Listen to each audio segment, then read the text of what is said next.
अफगानिस्तान में तालिबानी शासन लगने के बाद कई प्रतिबंध लग चुके हैं। अब उन्होंने शरिया कानून के मुताबिक एक और चीज बैन कर दी है।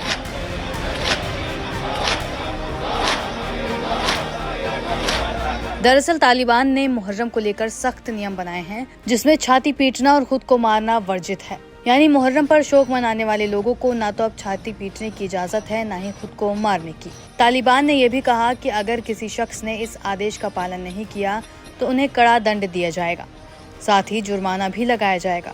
अफगानिस्तान में मुहर्रम को लेकर बनाए गए कानून से पहले शिया धर्मगुरुओं से बाकायदा सहमति ली गई है। अफगानिस्तान की तालिबानी सरकार ने मुहर्रम के लिए बनाए गए नियमों की एक पूरी सूची जारी की है, जिसमें कहा गया है कि मुहर्रम के समारोह केवल मस्जिद या सरकारी अधिकारियों और शिया विद्वानों की तरफ से बताए गए स्थानों पर ही आयोजित किए जाएंगे। शिया आबादी वाले क्षेत्रों में शोक समारोह केवल शिया मस्जिदों में ही आयोजित किया जाएगा। झंडा फहराने का कार्यक्रम केवल विशेष परिस्थितियों में ही किया जाएगा। शोक मनाने वालों को समूह में आने की मनाही है। शोक मनाने वालों को प्रवेश करने के बाद मस्जिदों का दरवाजा बंद कर देना चाहिए। बंद दरवाजे के पीछे ही शोक समारोह मनाए जाएंगे। शोक समारोह के दौरान विलाप पाठ और अन्य ऑडियो नहीं बजना चाहिए। झंडे केवल मस्जिद के पास ही लगाए जाने चाहिए।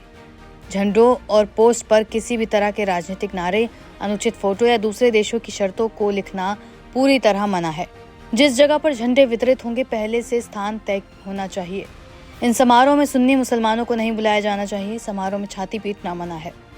बताया जा रहा है कि तालिबानी शासन वाले अफगानिस्तान में इन नियमों को बनाने से पहले बाकायदा बैठक बुलाई गई और शिया धर्मगुरुओं के हस्ताक्षर के साथ इजाजत ली गई। तालिबान ने स्पष्ट तौर पर कहा कि वो शरिया कानून के तहत चलते हैं।